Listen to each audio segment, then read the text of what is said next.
Bapak Ibu yang saya muliakan, mengaji tafsir ini tidak bisa sebentar. Malam Rabu yang lalu saya sebut, sekarang ini baru terbit pula tafsir baru, 35 jilid. Nama tafsirnya Mawsu'atut Tafsiril Mawdu'i. Penulisnya saya lihat lebih dari 40 profesor dan doktor. Tafsir baru. Bisa pula di-download free, gratis. Hampir terbeli, harganya 4 juta. Pas di-download sampai 1 giga. Jadi tidak pernah berhenti dunia tafsir. Tidak pernah berhenti. Nampaknya itu yang paling baru sekarang. Di situ dibuat tematik pengajiannya. Misalnya ditulis nanti judulnya syirik, itu judulnya. Dibuat semua ayat-ayat Al-Quran tentang syirik itu. Itu pengajiannya. Kalau yang kita kaji ini namanya ini tahlili, diurai satu persatu, diurai satu persatu. Dan pagi hari ini Bapak Ibu sekalian, kita masih di surah Al-Baqarah ayat kedua. A'udzubillahi minasyaitonirrajim. Bismillahirrahmanirrahim. Dzalikal kitabu la raiba fihi hudal lil muttaqin. Dzalikal kitabu la raiba fihi hudal lil muttaqin. Ayat yang lalu alif lam mim. Nah, sekarang dzalikal kitabu la raiba fihi hudal lil muttaqin. Cara menerjemahnya itu, cara menerjemahnya gitu. Itulah Alkitab. Nanti kalau dibuka tafsir Jalalain, haza, ini katanya. Nanti kita jelaskan. Tidak ada keraguan padanya, pada Alkitab itu. Petunjuk bagi orang-orang yang bertakwa. Itulah Alkitab, tidak ada keraguan padanya, petunjuk bagi orang-orang yang bertakwa. Al-Quran, Bapak Ibu sekalian, ada di tangan kita, baik di handphone, baik di kertas, gadget, macam-macam sekarang ini tempatnya. Dan biasanya kalau kita baca Al-Quran itu dekat sama kita itu. Gini kan? Kita baca Quran begini. Dekat sama kita. Tapi Tuhan tidak sebut ini. Dia sebut itu. Apa maksudnya? Di dalam bahasa Arab, kalau petunjuk itu, isyarah namanya, ditunjuk dengan kata jauh, itu artinya mulia itu. Berarti dia ada di tempat yang tinggi. Misalnya, kalau Bapak Ibu letak Al-Quran itu di atas lemari, kan gak berani letak di bawah kaki kan? Berani. Berarti cara nunjuknya bagaimana itu? Itu, kan? Berarti dia mulia. Makanya dia sebut zalika, itu mulia.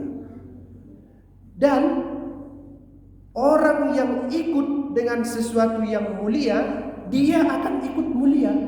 Begitu itu. Itu udah hukumnya itu. Biarpun kita alim, kalau dekat-dekat sama pencuri, kata orang apa? Itu pencuri itu. Kawannya itu. Gitu ya. Tapi biarpun kita jahat, tidak sholat-sholat, dekat kita sama orang yang rajin sholat, dikira orang kita rajin sholat. Makanya kata orang, kalau ingin mengenal seseorang, tanya kawannya. Tanya kawannya. Kita lebih cepat kenal itu.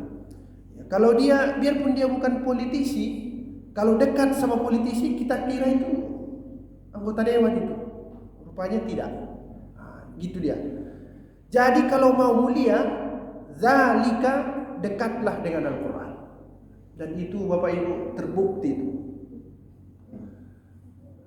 Semalam ada ustadz bilang begini, saya percaya pula itu yang disebutnya, dan baru saya dengar. Katanya ada berapa planet di dunia, di alam raya ini? Ada yang mengatakan 9, ada yang mengatakan 8. Kenapa bumi yang paling mulia? Karena di situ turun Al-Quran. Kalau katanya turun di Pluto, jadi mulia itu Pluto itu. Oh iya pula, saya pikir. Yang selama ini yang saya tahu, mengapa Jibril alaihissalam menjadi malaikat yang paling mulia? Karena dia ikut andil menurunkan Al-Quran. Itu Jibril.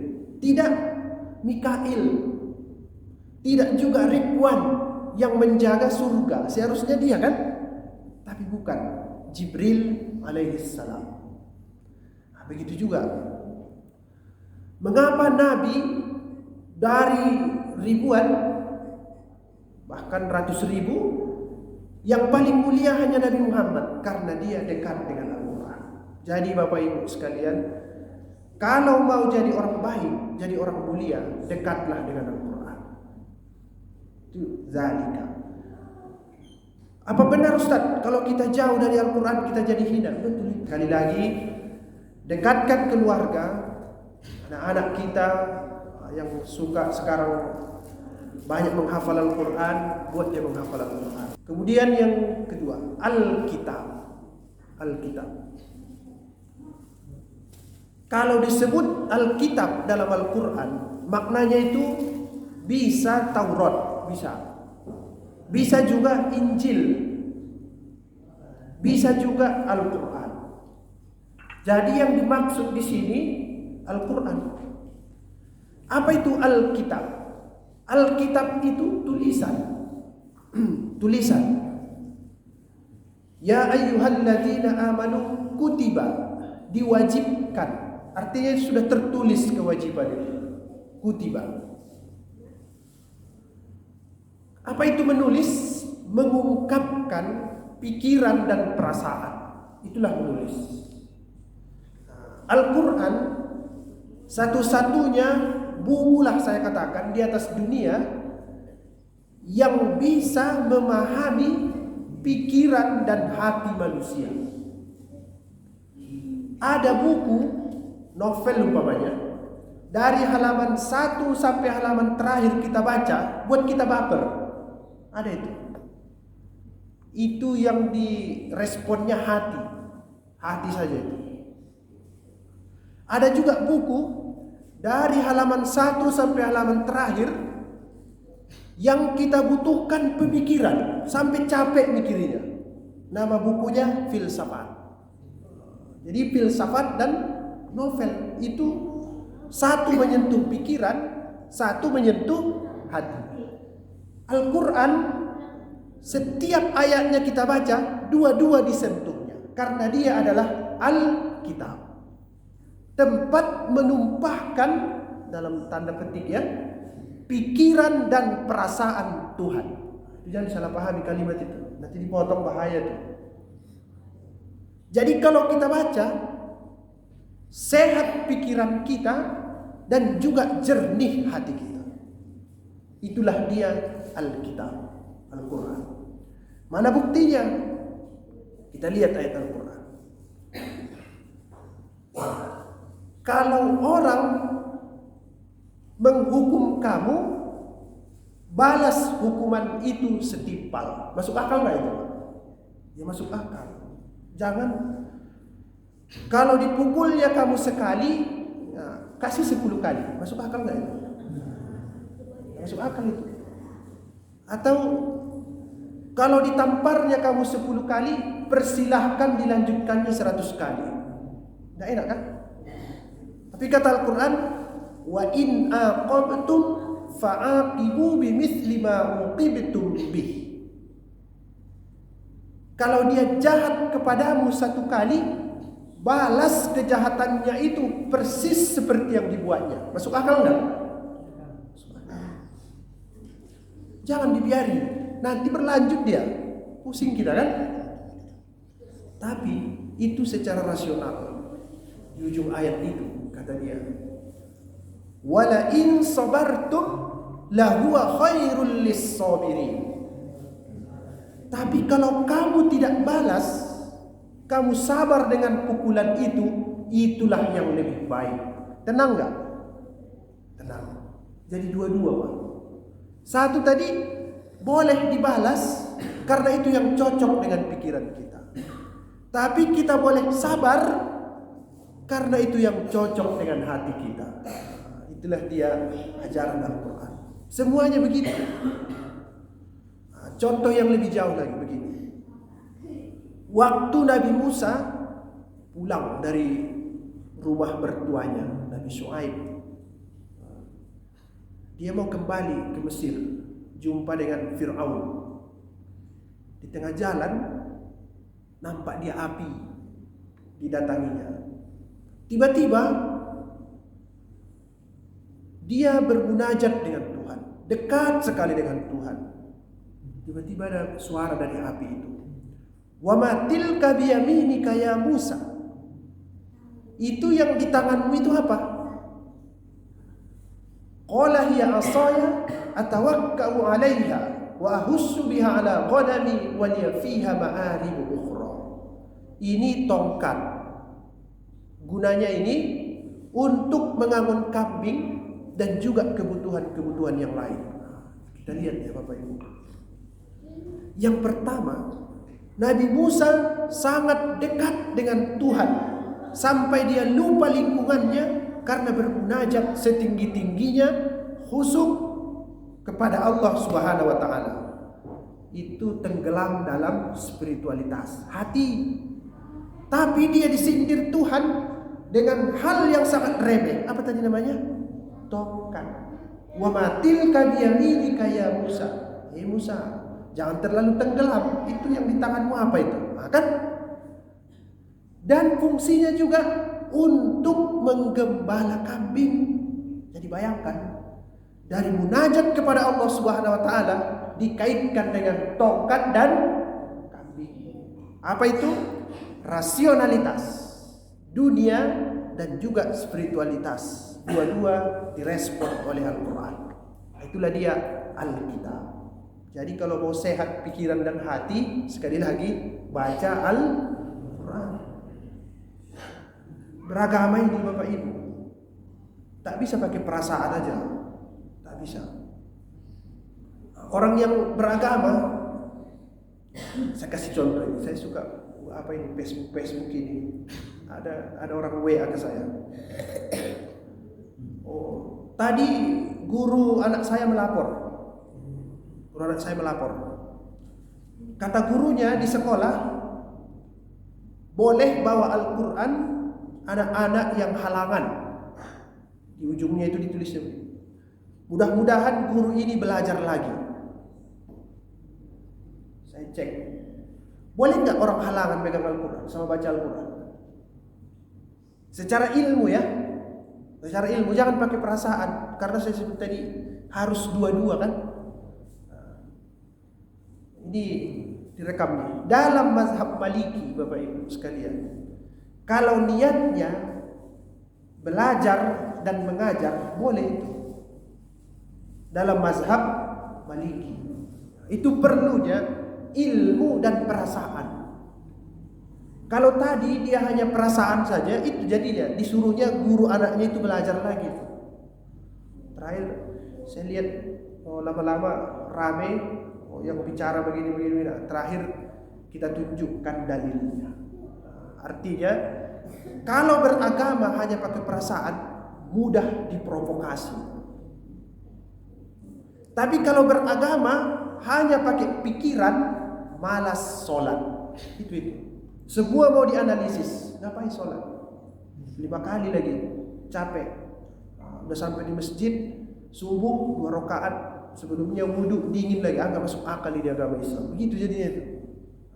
Dari dua-dua ya. Beragama itu pakai perasaan juga pakai pikiran. Dan itu ditemukan dalam Alkitab. Zalikal kitab. Itulah dia Al-Quran. Bacalah Bapak Ibu. Mulai dari ayat pertama, Bismillahirrahmanirrahim, sampai alladzi waswisu fi sudurin nas minal jinnati wan nas. Semua begitu itu ayat-ayat Al-Quran itu. Ada riset di Amerika Serikat.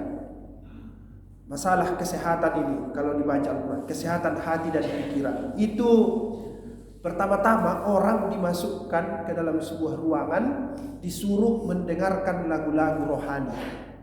Pakai alat tertentu. Ketenangan yang ditimbulkannya hanya sekitar 40%. Non-muslim nih yang diriset ini. Kemudian sesi kedua dimasukkan lagi ke ruangan, diperdengarkan ayat-ayat Al-Quran. Kesehatannya meningkat, kesehatan mentalnya sampai 80%. Padahal sama-sama tidak mengerti apa yang dibaca dan didengar. Jadi sekali lagi, dia adalah Alkitab, menggugah hati dan perasaan manusia. Sekali lagi, dekat-dekat dengan Al-Quran supaya kita ini sehat. Kita kan manusia ini, itu saja dia. Yang ketiga, la roiba. La roiba. La roiba fi, tidak ada keraguan di dalamnya. Tidak ada keraguan. Baik kita ngerti atau tidak mengerti apa yang disebutnya. Ada rupanya yang tidak mengerti, ada. Ada katanya orang masuk ke dalam api nggak terbakar, kan nggak ngerti kita itu. Mana mungkin? Awak masak di dapur, masukkan jari ke kompor aja udah teriak-teriak kan? Ini badannya semua masuk ke dalam api tak terbakar, nggak ngerti. Tapi kata dia la raiba fi, tidak ada keraguan. Ada pula orang lahir tidak ada ayahnya, tidak ada maknya. Adam alaihissalam. Itu boleh diragukan Ustaz? Tidak boleh, karena la raiba fi. Ada pula orang lahir tidak ada ayahnya, hamil ibunya tak ada ayahnya. Dan kata Tuhan memang gak ada ayahnya. Dia sebut Isa bin Maryam. Biasanya kan ke ayahnya. Berarti memang ayahnya gak ada. Itu boleh diragukan? Tidak boleh. Ada pula cerita di Al-Quran, semut bicara, bisa didengar oleh manusia. Sulaiman alaihissalam. Ada pula cerita di Al-Quran, ada satu orang yang punya ilmu bisa memindahkan singgasana dari Yaman ke Palestina dalam waktu satu kedipan mata, yaitu pasukan Nabi Sulaiman alaihissalam. Ini bagaimana? Pernah pula orang mau disembelih, tiba-tiba diganti dengan kambing. Kibasnya kan? Ada pula orang dipukulnya laut pakai tongkat terbelah dua. Wah, ini bagaimana ini? Musa alaihissalam. Ada pula orang sudah menopause namanya, tiba-tiba punya anak. Siapa? Istri Nabi Ibrahim. Iya kan? Namanya Siti Sarah. Ada pula manusia ditinggalkan di gurun pasir tengah malam, bisa hidup, dan sampai sekarang ada pula di situ air yang tidak pernah mati.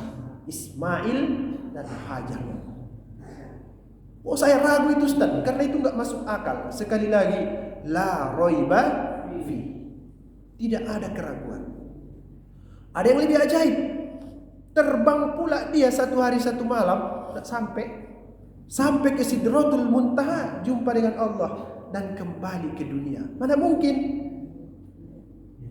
Kalau lewat aja di ruang angkasa udah mati kan? Tapi kata Quran, subhanalladzi asra bi 'abdihi. Oh, ini enggak mungkin ini. Udah terjadi. La raiba fi. Tidak ada keraguan di dalamnya.